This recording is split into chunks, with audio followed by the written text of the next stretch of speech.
hal yang tidak pernah diceritakan pihak rumah sakit kepada perusahaan klien. Ternyata memang dulu pernah ada seorang perawat bernama Suster Rita. Namun 11 tahun yang lalu beliau mengalami 3 bulan sebelum meninggal, ibu mulai menunjukkan beberapa hal yang menurut kami cukup aneh. Kejadian pertama adalah ketika ibu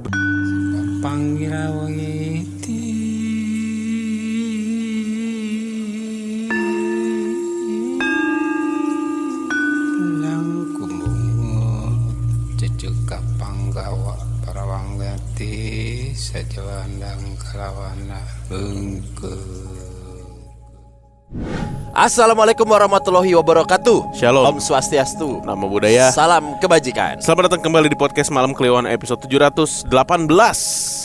Selamat pagi, siang, sore, malam teman Kliwon dimanapun berada. Semoga segala sesuatunya lancar, sehat, dan semoga tidak ada yang setuju dengan penggunaan VAR.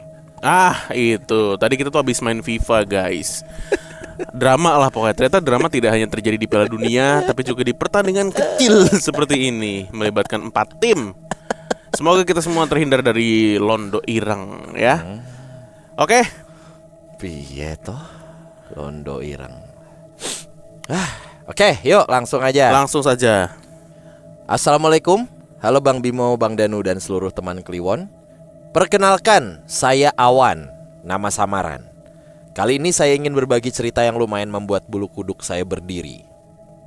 Cerita ini berasal dari istri saya yang kejadiannya baru saja terjadi sekitar hari Rabu atau Kamis tanggal 21 atau 22 Februari 2024. Istri saya bekerja sebagai staf penunjang di sebuah rumah sakit swasta yang berlokasi di Jakarta Selatan. Pada hari Jumat, istri saya mendapat cerita dari manajer keperawatan mengenai kejadian aneh yang dialami oleh 2 orang peserta medical check up yang sedang menjalani pemeriksaan. Karena jumlah karyawan dari perusahaan klien yang mengikuti MCU mencapai ratusan orang, pemeriksaan dilakukan secara bergilir. Setiap harinya hanya sekitar 35 orang yang diperiksa. Seluruh rangkaian pemeriksaan dimulai pukul 7 pagi. Pagi itu sekitar pukul 6.30 sudah ada 5 peserta yang datang lebih awal. Mereka dipersilakan menunggu di lantai 3 dan diberikan pakaian khusus sebagai penanda bahwa mereka adalah peserta MCU. Kelima orang itu duduk di kursi berbentuk huruf L sambil sibuk memainkan ponsel masing-masing. Istilah PMK-nya sih lagi meleng. Yang meleng. Beberapa menit kemudian 2 orang dari mereka melihat seorang perawat masuk mengenakan seragam merah. Perawat itu memperkenalkan dirinya sebagai Suster Rita. Ini nama samaran juga nih. Lalu mengajak keduanya turun ke lantai 2 untuk menjalani pemeriksaan USG. Oh ya, buat yang belum tahu, pemeriksaan USG tidak selalu berkaitan dengan kehamilan atau kandungan saja. Yang membuat heran, saya sendiri tidak tahu kenapa 3 peserta lainnya sama sekali tidak menyadari keberadaan suster tersebut. Padahal mereka berada di ruangan yang sama dan ruang tunggunya pun tidak terlalu besar. Singkat cerita, kedua peserta itu mengikuti Suster Rita menuju lantai 2 dan menjalani pemeriksaan USG seperti prosedur pada umumnya. Setelah selesai, mereka kemudian diantar menuju poliklinik mata yang berada di lantai dasar.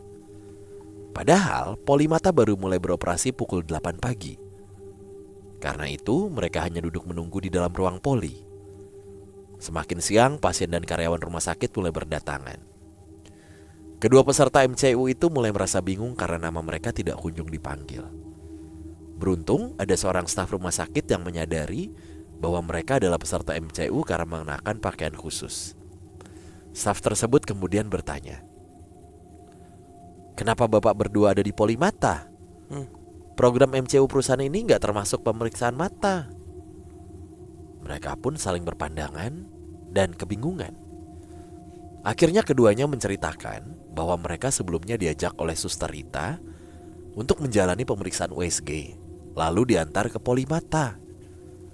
Barulah mereka seperti tersadar bahwa ada sesuatu yang janggal. Mereka segera menghubungi peserta MCU lainnya Dan pada akhirnya, pihak rumah sakit meminta mereka mengulang seluruh proses MCU dari awal. Nah, ada satu hal yang tidak pernah diceritakan pihak rumah sakit kepada perusahaan klien. Ternyata, memang dulu pernah ada seorang perawat bernama Suster Rita. Namun, 11 tahun yang lalu, beliau mengalami kecelakaan dan meninggal dunia. Bahkan, seragam merah yang dikenakan Suster Rita juga memang merupakan seragam resmi rumah sakit tersebut 11 tahun silam. Saat ini warna seragam perawat di rumah sakit itu sudah berubah dan tidak lagi menggunakan warna merah. Kontan saja cerita ini langsung menyebar di kalangan pegawai rumah sakit.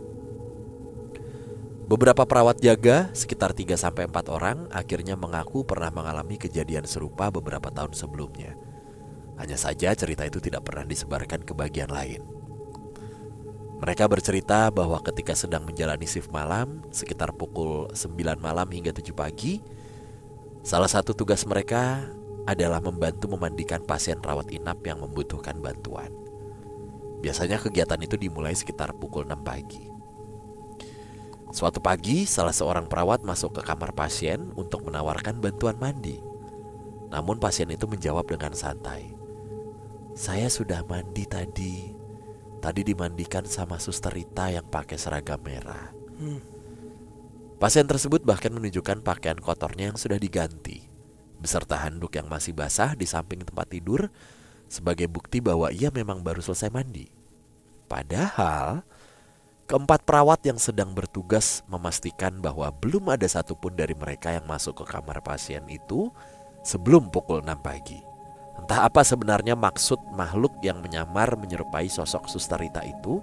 Namun sejauh ini, semua cerita yang beredar justru menunjukkan bahwa sosok itu terkesan membantu para pasien, bukan mengganggu. Semoga saja memang tidak pernah ada niat buruk terhadap pasien maupun para pekerja rumah sakit tersebut. Begitu ceritanya kali ini Bang Bimo dan Bang Danu. Sebenarnya masih ada beberapa pengalaman lain. Waktu itu saya juga sempat mendengar beberapa cerita horor dari perawat yang berjaga menemani saya. Namun menurut saya, kisah tentang Suster Rita inilah yang paling membuat merinding. Semoga almarhumah Suster Rita diterima di sisi Tuhan Yang Maha Esa. Amin. Dan segala amal baiknya mendapat balasan yang terbaik. Sukses terus PMK. Wassalamualaikum warahmatullahi wabarakatuh. Waalaikumsalam warahmatullahi wabarakatuh. Thank you Mas Awan. Nih lagi-lagi cerita dari rumah sakit ya. Dan kali ini kita dapat cerita jin atau apa ya, hantu yang menyerupai tapi yang baik ya. Yes. Di rumah sakit berapa kali kita dapat cerita kayak gini ya. Benar. Gak ganggu gitu, nolong malah. Ada yang waktu itu tuh gantiin ini ya, gantiin infus. Ya. Tadi mandiin ya, mandiin. Berarti ada 5 orang nih mau MCU nih. Ya. Yang 2 diajak gitu ya. Iya. Ayo Pak, Kan lagi pada ikut. main handphone. Lagi pada main HP semua tuh. Yang 3 nggak nge. Yang 2 ngilang nih. Iya. Mungkin diajak sama Suster Ritanya gitu. Ya gitu. Nggak pakai suara kan? Iya. Gitu. Atau gitu. Ah, itu dia. Asik nih. Langsung pada bergegas. Pakai MCU kan begitu kan? Itu dia kimono. Iya. Kayak di film Crank. Iya. Rumah sakit di daerah Jaksel, Jakarta swasta. Selatan. Swasta. Ya banyak sih sebenarnya Ya, Jakarta berarti ini Selatan kan. urban legend nih. Suster Rita nih. Benar. Suster Rita. Gue yakin pasti ada teman Kliwon yang kerja di situ juga tuh. Sekarang ruang gerak kita semakin terbatas karena di mana-mana ada teman Kliwon. Asli. Asli ada di mana-mana sekarang. Rrr. Aduh. Tapi gue kebayang sih ekspresi dua bapak ini. Kenapa? Poli mana lagi habis ini, John? Gitu. Poli mana lagi? Poli mana lagi? Pak, siap suster. Siap aja. Pagi-pagi. Iya suster. Kayak film Warkop ya. Yang 2 sama Suster Rita, yang 3 sama Ambarita. Dimandiin sama Rita lo mau Wah, nggak? kenceng sih itu suara. Aduh. Yang 2 sama Suster Rita, yang 3 sama Sugiarto. Iya. Bisa ya makhluk begini ya, baik ya. Tapi kan wujud berarti kalau sampai mandiin ya. Kalau Iya. cuma ngarahin ke Iya. poli USG mah. Tapi USG itu kan biasanya dokter ya atau petugas kan. Bukan perawatnya nih. Kan kayak kalau lo ke mana bagian ronsen gitu ada petugas. Ronsennya. Kalau USG, tapi kalau buat MCU kayaknya petugas aja deh, nggak harus dokter. Kecuali, ya nggak tahu ya, nggak tahu juga sih. Kecuali Atau tindakan gitu. Atau bapaknya semangat. Mana suster? Begini nggak? Begini sendiri. Daripada mencumnin MCR lo. Apa? Oke, lanjut ya. Mari cerita kedua. Kayak seperti agak lumayan panjang nih. Selamat pagi, siang, sore, malam. Salam Rahayu, Om Swastiastu, Semeton PMK. Perkenalkan, saya Agus dari Bali. Saya pertama kali menemukan PMK di Spotify saat sedang gabut lembur di kantor. Sejak saat itu, PMK selalu jadi teman perjalanan pulang kerja, teman saat lembur, bahkan teman ketika berjaga malam nemenin anak bayi. Oke, kita mulai aja ceritanya ya. Ceritanya mungkin gak terlalu seram. Bisa dibilang lebih ke arah pengalaman aneh sekaligus mengharukan. Ini adalah kisah tentang almarhumah ibu saya. Beberapa bulan, atau tepatnya 3 bulan sebelum beliau meninggal dunia. Kejadiannya memang terjadi sebelum ibu wafat, tepatnya pada tahun 2020. Mungkin inilah yang sering disebut sebagai pertanda seseorang akan dipanggil Tuhan Yang Maha Esa. Sekitar 3 bulan sebelum meninggal, ibu mulai menunjukkan beberapa hal yang menurut kami cukup aneh. Kejadian pertama adalah ketika ibu bermimpi didatangi almarhum bapak saya. Di dalam mimpi itu, bapak pulang ke rumah seperti ketika beliau masih hidup sepulang kerja. Yang membuat ibu heran, wajah bapak terlihat jauh lebih muda. Kata ibu usianya sekitar 30-an. Masa-masa ketika seorang pria sedang ganteng-gantengnya. Di dalam mimpi itu, bapak mengajak ibu naik motor Honda Win, motor dinas yang dulu sering beliau pakai. Bapak berkata, "Mak, ikut bapak yuk, kita jalan-jalan ke taman." Ibu pun mengikuti beliau. Mereka melewati sebuah jalan yang panjang dan berliku, hingga akhirnya tiba di sebuah taman bunga yang sangat indah. Saya sendiri sering berpikir, mungkin taman itu adalah batas antara alam manusia dengan alam setelah kehidupan. Entahlah. Sesampainya di sana, bapak kembali berkata, "Mak, ikut bapak ya. Kasihan mama sendirian di sini." Namun ibu ngejawab, "Nanti dulu pak, kasihan cucu-cucu bapak masih kecil. Mama masih ingin melihat mereka tumbuh." Setelah itu mimpi pun selesai. Pagi harinya ibu langsung cerita mimpi itu kepada saya ketika saya pulang istirahat dari kantor. Di Bali, apabila ada anggota keluarga mengalami mimpi seperti itu, biasanya kami akan membuat mesoda. Mesoda ini adalah persembahan sederhana berupa jajanan pasar, kopi, canang, dan dupa sebagai bentuk doa kepada leluhur agar keluarga selalu diberikan perlindungan. Setiap daerah di Bali tentu memiliki tradisi yang beda-beda. Kebetulan karena bapak saya sudah di Aben, maka mesoda dilakukan di rumah. Kejadian kedua dimulai ketika kondisi kesehatan ibu semakin menurun. Beliau mulai mengalami demensia. Ibu jadi sering lupa dan kalau cerita selalu ngulang cerita yang sama tuh berkali-kali. Seperti radio lama yang kasetnya tersangkut. Kadang beliau bercerita tentang pertama kali ketemu bapak, kadang tentang kakak atau adik beliau. Lalu beberapa menit kemudian mengulang cerita yang sama lagi. Namun bukan soal demensianya yang ingin saya ceritakan. Yang membuat kami bingung adalah ibu mulai sering melihat sosok-sosok yang tidak kami lihat. Beliau sering bicara sendiri, seolah sedang mengobrol dengan seseorang di dalam rumah. Suatu malam ibu tiba-tiba teriak histeris. Beliau melihat sosok yang sangat tinggi dan besar.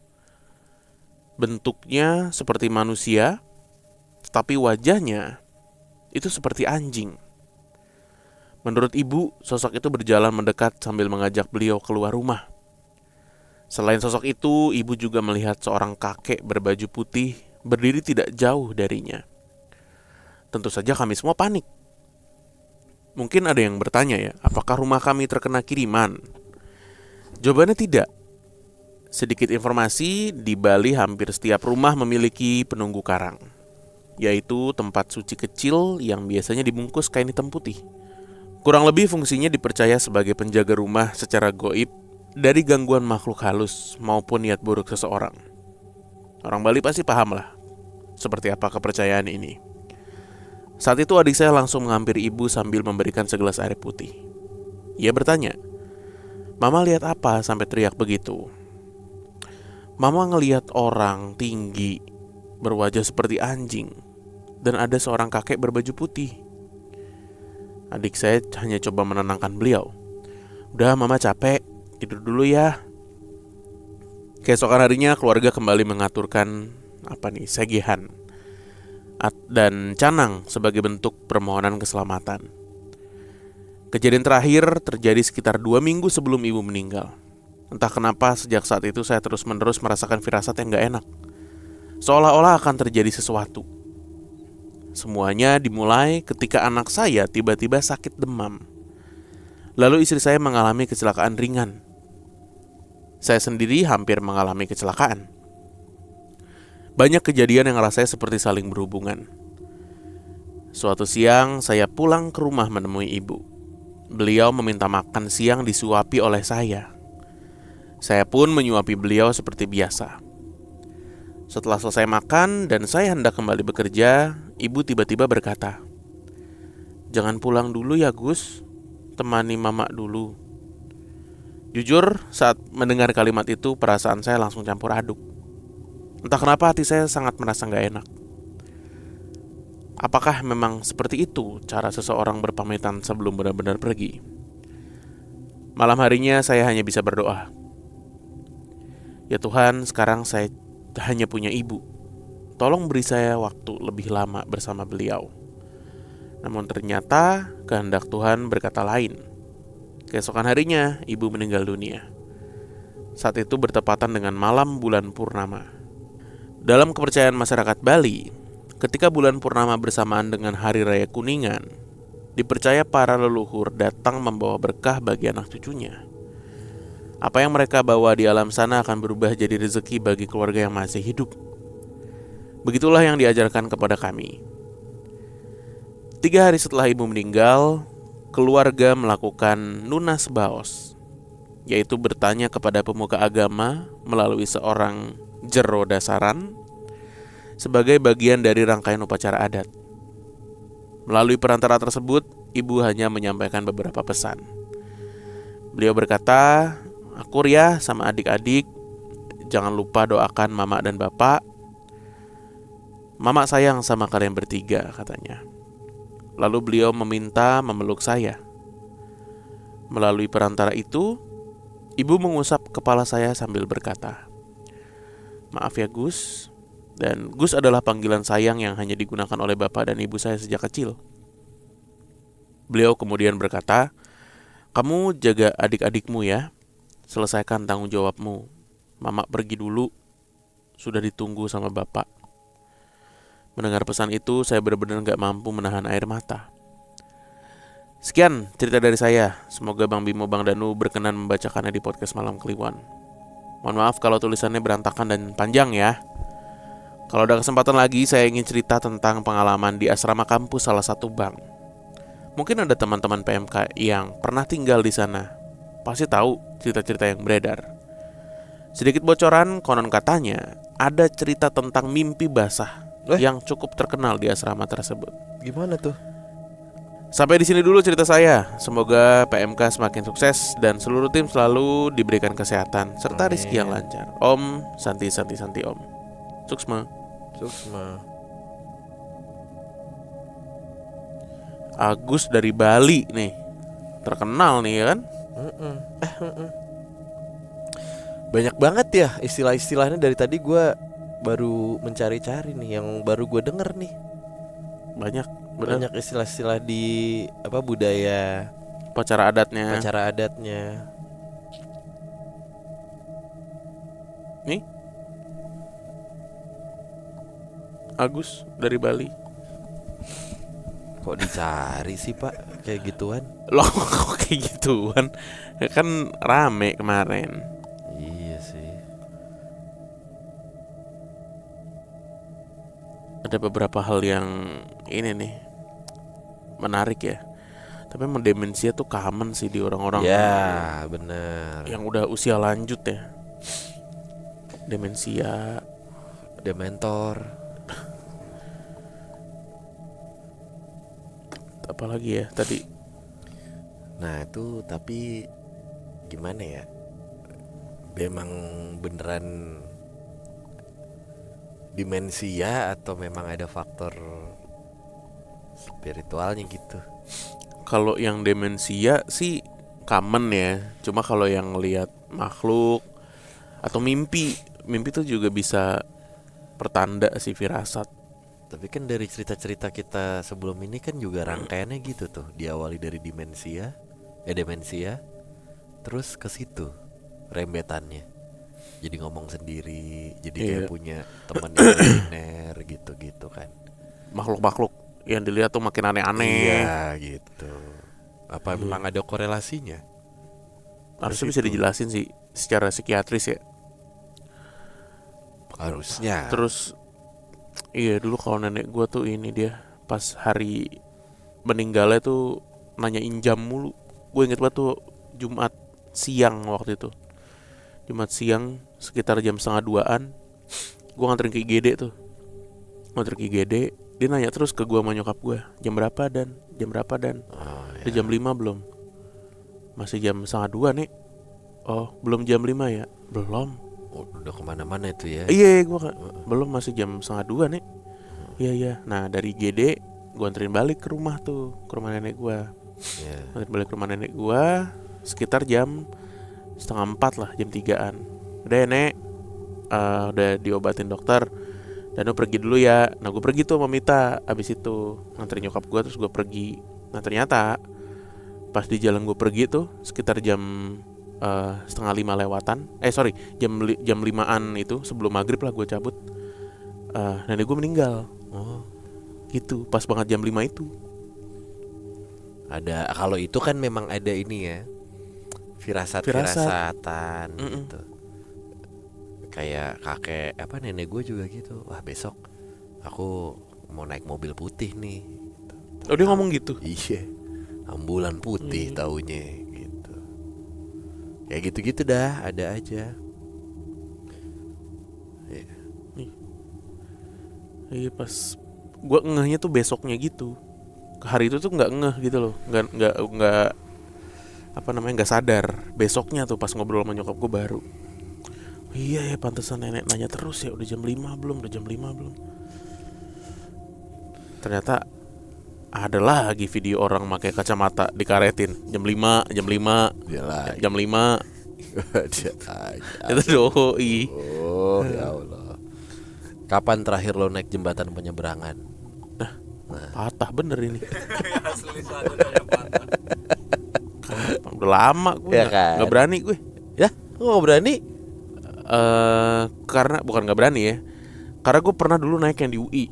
Lo tau gak? Jembatan tahu. penyeberangan UI apa nyebrang. UP ya? Sorry UP. Yang panjang. Iya yang panjang tuh, yang 2 kali. Iya. Nah itu kan karat semua leh. Iya. Bolong-bolong. Oh. Wah itu anjir kayak uji nyali pak. Akhirnya dirobohin kan. Sekarang dibangun yang baru. Gitu. Kenapa emang? Gak apa-apa. Pengen ngetes aja berapa lama ya. Lagi-lagi. Gua pernah nyebrang jembatan penyeberangan pakai motor. Yang di Gatsu tau gak lo, yang ada jalanan buat motor. Tapi itu boleh. Gak boleh lah. Goblok lu. Keren boleh. Mana boleh sih. Ada soalnya jembatan yang bisa buat motor.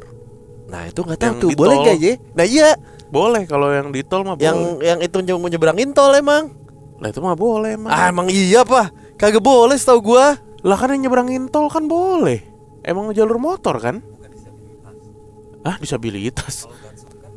Kalau Gatsu gue nggak tahu. Enggak, Ya maksudnya yang di pokoknya daerah-daerah. Iya di daerah tol itu kan, Iya kan, sepanjang tol kan yang emang tengahnya boleh. ada yang buat motor itu. Oh itu boleh ya. Boleh lah. Makanya ada kayak beton aspal gitu ya. Iya.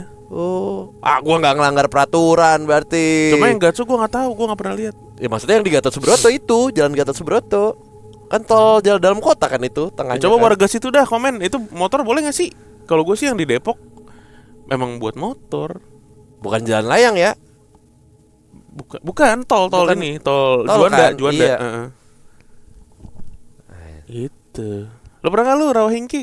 Ya, hingki sama pegangannya 2 begini nih. Di sana masih pakai flying fox katanya nyebrang itu. Gantole. Ya segitiga gitu. Naik gantole. Berangkat dulu mah, yuk. Tuing, lompat.